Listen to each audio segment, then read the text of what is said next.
Aku dah solat 5 waktu. Aku dah baca Al-Quran macam mana dia suruh aku. Tapi kau beri cubaan yang semana aku tak mampu pun nak buat. Macam tu. Lepas tu Tasha rasa macam kenapa perlu Tasha? Kenapa bukan orang lain? So Tasha stop solat dalam masa tu 2 minggu Tasha buat. Selepas Tasha stop solat 2 minggu, lepas tu Tasha berfikir balik. Bila Tasha berfikir balik, kenapa aku patut buat macam ni? Sedangkan apa yang Allah buat ni adalah ujian untuk Tasha lah. Selepas yang Tasha stop tu, Tasha terus macam liat. Tasha terus liat. Dia rasa macam susah nak bangun, susah nak rasa macam dulu balik.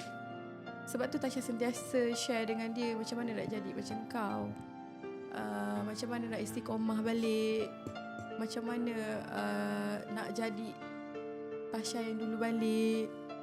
Sebab Tasha rasa, faham tak, bila kita dah pernah rasa apa yang kenikmatan yang risau, bila kita macam lambat-lambat kita akan rasa risau benda tu kan. Tapi sekarang Tasha tak dapat rasa dah benda macam tu.